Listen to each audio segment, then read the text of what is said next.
I'm ChosenArchitect, and this is All the Mods Tin. Ah yes, immersive engineering, such a classic tech mod that requires you to build infrastructure, multi-block infrastructure, in order to progress. Now, the reason we need to get into this mod today is because it is required for the All the Mods Star, and specifically has some pretty in-depth progression that we're going to have to set up, and several multi-blocks. And I think at this point I now have plenty of multi-block experience, but I'm still gonna have to refer back to the guide, as there's no way I'm ever going to be able to memorize all of these structures. So to complete this star, what exactly is required of me in order to do this? Well, we're going to need a Tesla coil. And it's kind of interesting all of the ingredients actually required to make this Tesla coil. And what we end up needing to make is an advanced electronic component. That is by far one of the harder things to make. None of this being like really difficult considering all of the infrastructure we already have set up. But we also are going to need hop graphite. So between the hop graphite and also getting ourselves the Duroplast sheets, this is going to be kind of an adventure. Now, the first thing I always like to make when getting into this mod is the engineer's manual. This is by far one of the most important books you will make out throughout the entire mod pack. And that is because it has the multi-block structures inside of it and shows you step by step how to build all of them. And if you've never played with this mod, this is going to be something you're going to need. For example, if I want to make a metal press, you can now see this is how a metal press is formed. You can stop this. You can also change this, change its model, and completely go step by step on how to build it.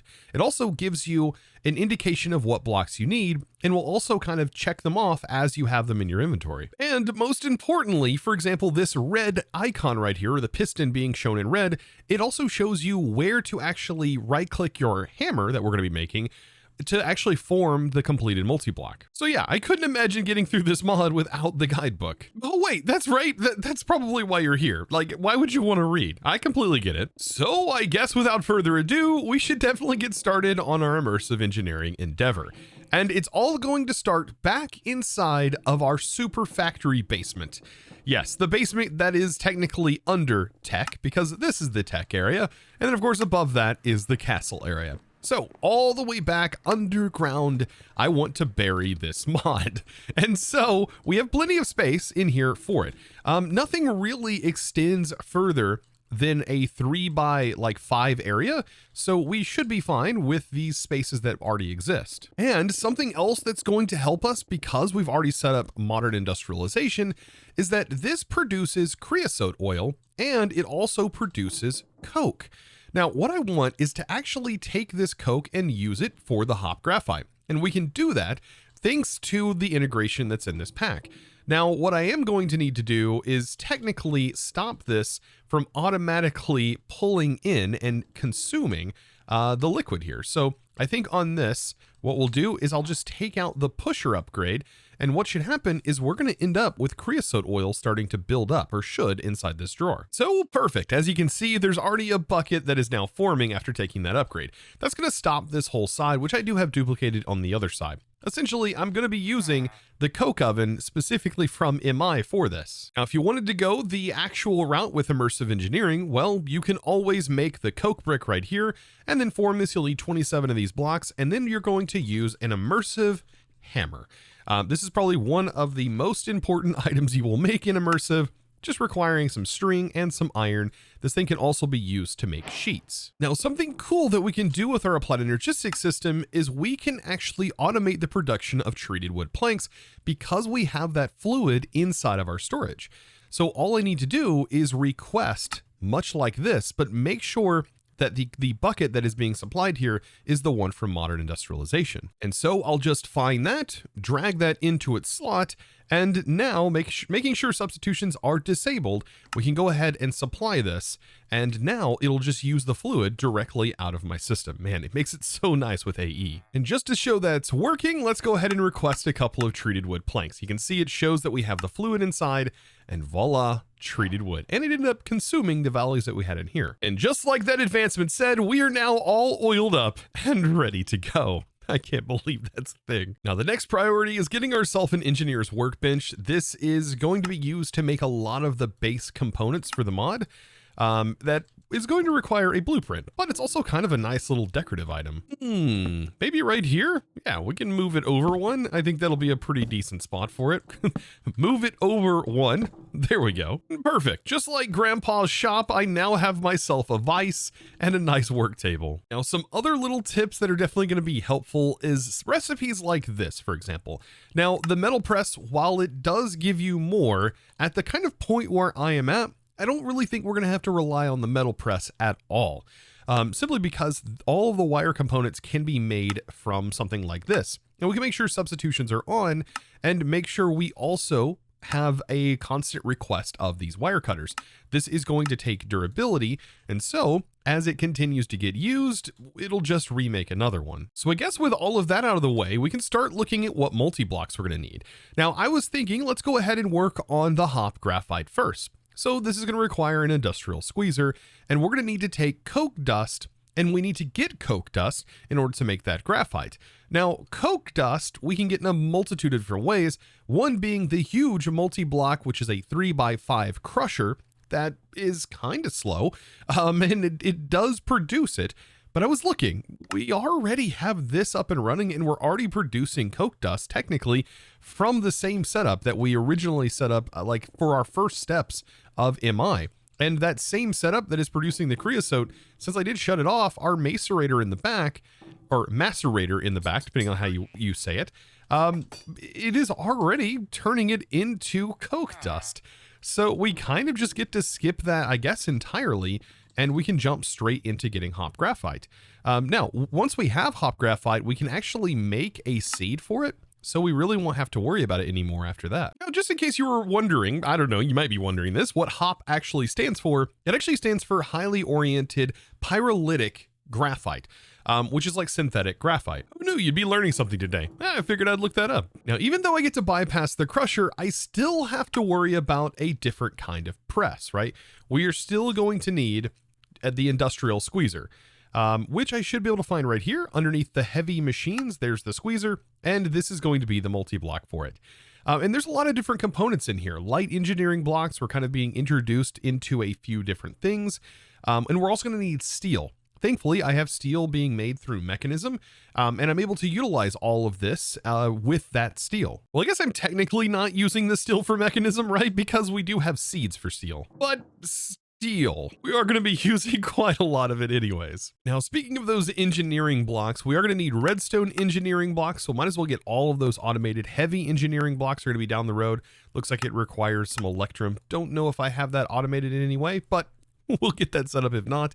And then light engineering blocks, very, very simple. All of this stuff could be made inside of the workbench a little bit cheaper, but this is not automatable unless you have the automated engineer's workbench, which is another multi-block and can really only do one process recipe at a time. Now, once all of the ingredients are met inside of your inventory, you can definitely see the check marks here on the material list, making it a whole lot easier to see. And so now, honestly, the hard part, trying to remember what you see right here and trying to implement it by placing it down on the ground.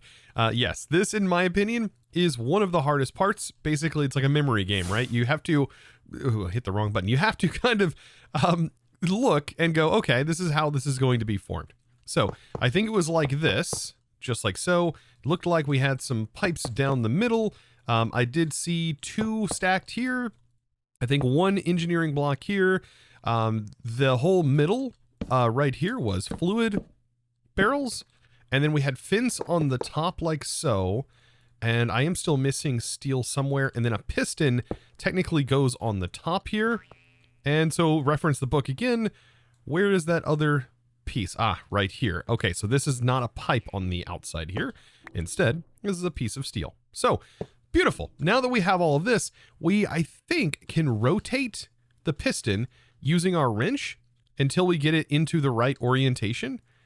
Oh, it may not be able to rotate in all directions. Okay, so yeah, it does need to be facing down. So what I'm going to try to do is allow myself to place it facing down, much like this. If I can get in there, perfect. Okay, so now that it's in place, all we have to do is use the hammer on the wooden barrel, And voila, there's our multi-block. Now, while this is not 100% necessary, this is the redstone on and off port. By default, it's on. Whenever you give it a redstone signal, it shuts the machine off.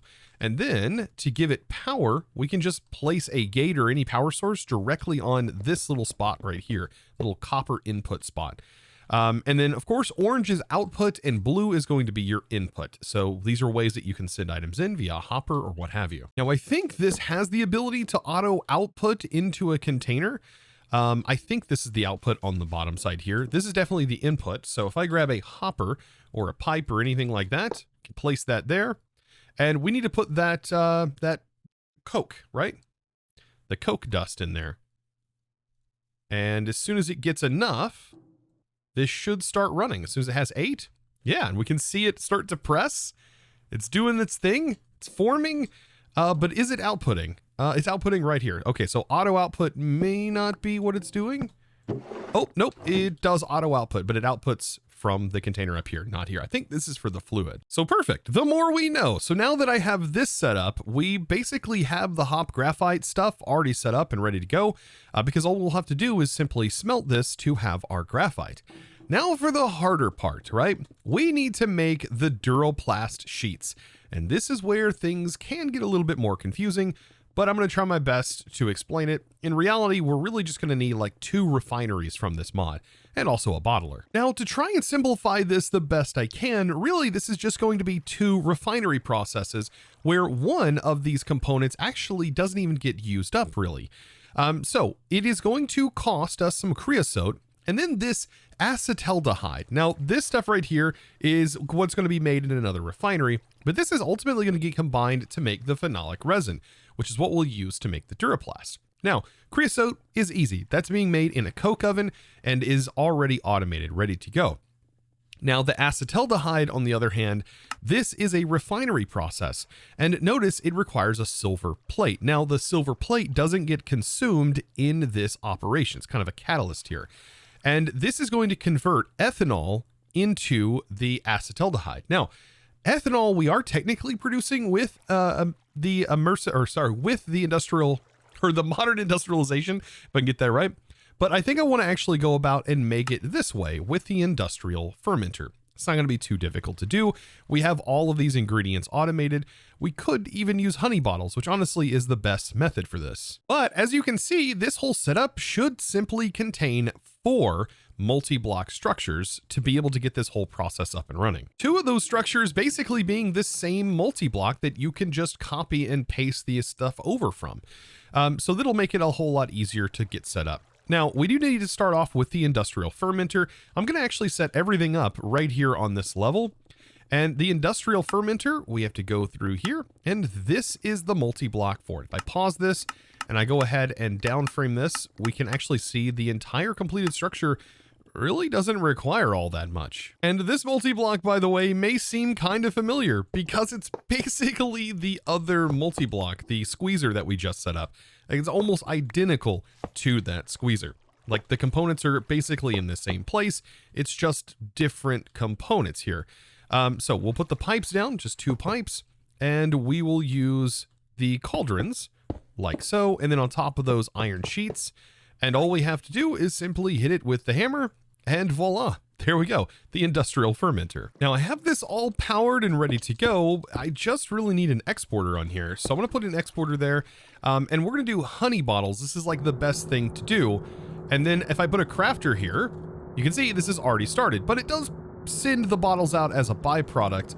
And I don't know if I can just have that automatically trash into a trash can. Like I would prefer it to be done that way. Yeah, it does look like it is auto trashing the bottles. That's perfect. And that's exactly what I want. It seems kind of weird to trash that, but whenever you have like unlimited resources like we do, it's almost better to do this than looping them back in and potentially causing problems with our storage. So now this has basically filled up, but we do need to start using that ethanol. And this is where we're going to set up our first refinery. Now, this refinery, of course, is going to be making the good old acetaldehyde. Yes. This is going to require that silver plate, but we are going to need 2 refineries, and I'm going to get both of them set up while I'm doing this. Now, the refinery seems kind of scary whenever you like originally see the icon for it, but I promise you it's not that bad at all. So if I go ahead and I break this down after pausing it, we can see that's only 3 blocks tall really, and it's only 5 blocks long and 3 blocks wide. Now this is going to require heavy engineering blocks, which do require steel. Of course, all of this though requires steel. Now I will say this multi-block, like I said, looks harder than it actually is because it really just consists of these 2 sections right here of scaffolding that is going to go in. We're going to have heavy blocks in the front, and then in the back are going to be 2 light blocks. And then through the entire middle section, we're going to use 5 pipes. And then on the sides, what we're going to do is this is just going to get filled in just like so with 4 and then 4 blocks of the sheet metal. And then last but not least, we are going to place in on the right-hand side, the engineering block. And that's honestly it.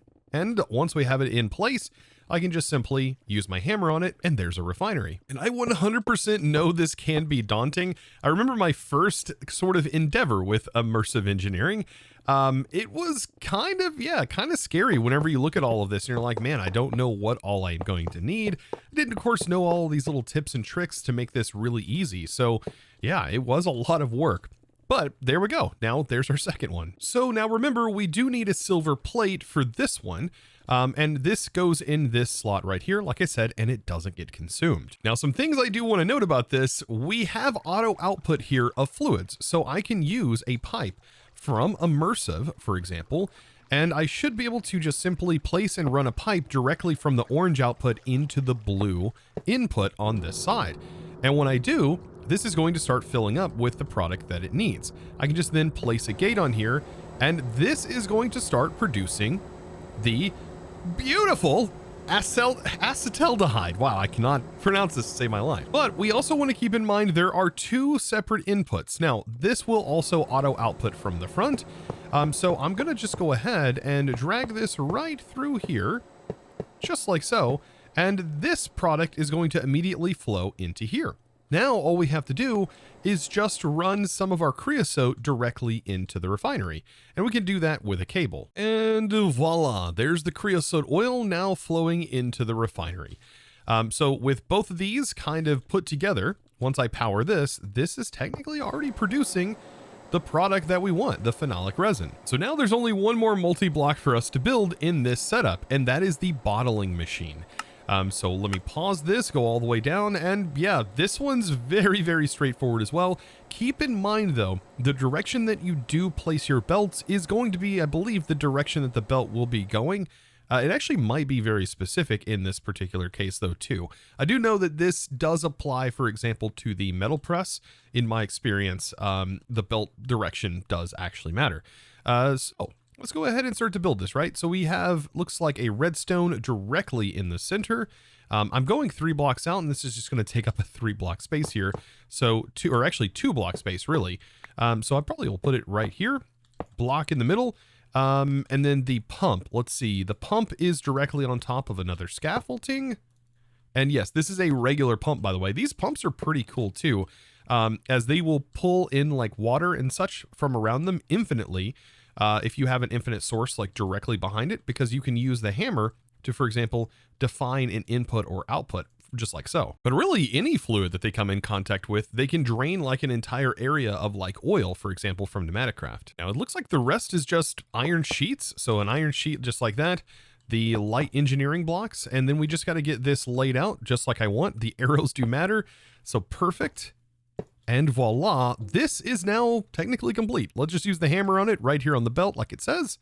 And there is our bottling machine. Now, this is our input for the fluid, and our item output technically just comes off of the belt. And we might be able to actually put a drawer right here. But I do know belts can, they can directly send items right into a container technically. So I guess it is worth a shot. Let's see if this will actually automatically send, or do we need to conveyor a little bit further out? I'll go ahead and put a steel scaffolding here just to make it look nicer. And I guess we can go ahead and get started. Now there's a couple of things we still need for this technically, but a pipe is all we're going to need to get our fluid sent over. Let's make a couple more of those. There we go. And drag the auto output over here, bring it through the middle, And this is now filling up, and we can actually see the phenolic resin building up inside of the tank. Now, like I said, I'm still missing one thing technically. We do need the metal press mold in order to do this. And I don't know if this has to be like looped back around. I don't remember, but we do need the engineer's blueprint here. So I'm going to have to request some of those items. And this is why I said making that table, it is still technically going to be needed here.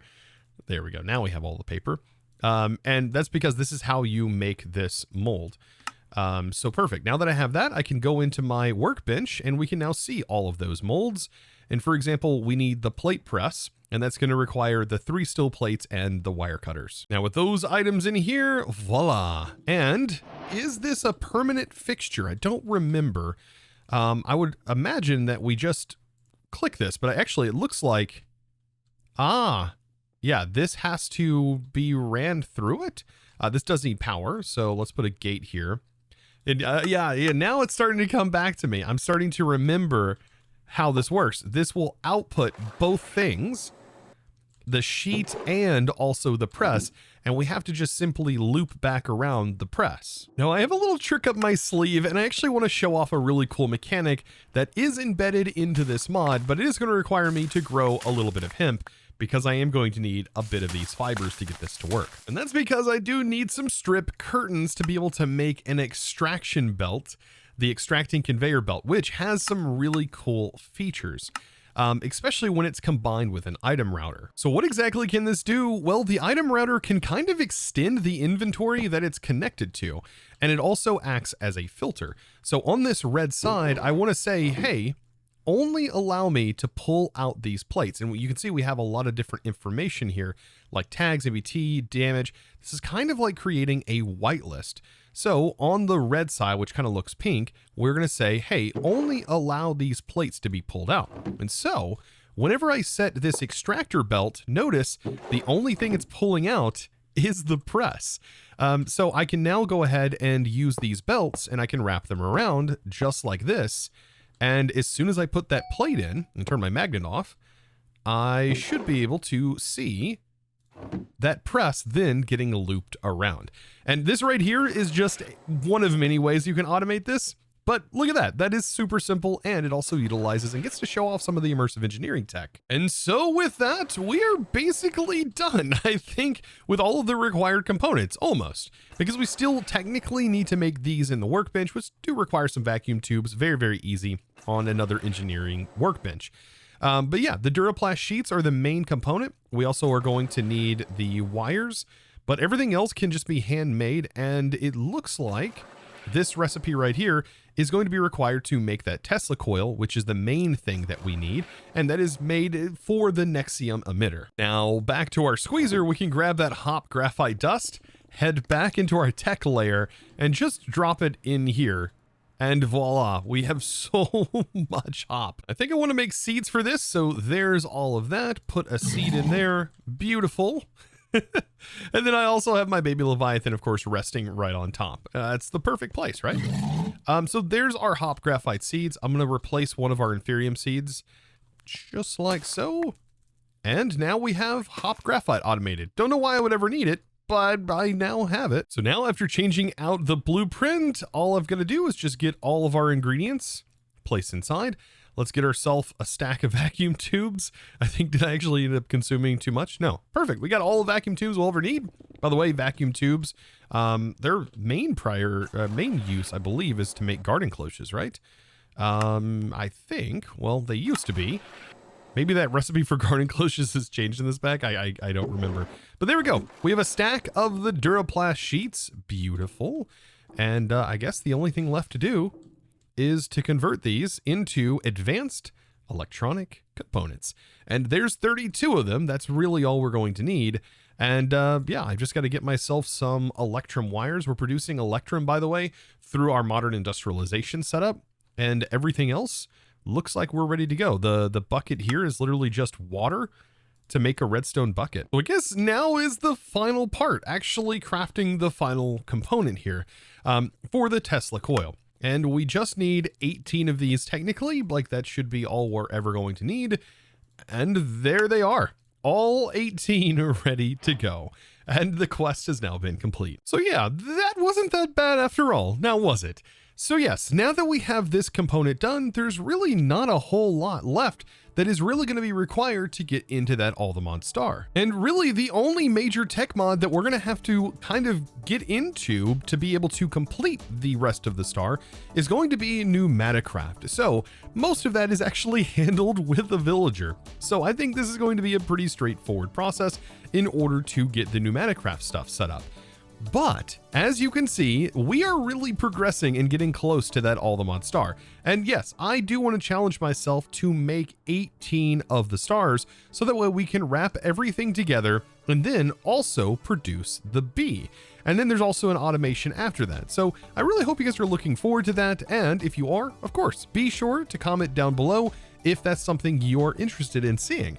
And then also be sure to click that subscribe button if you haven't already, and give this video, guys, a huge thumbs up.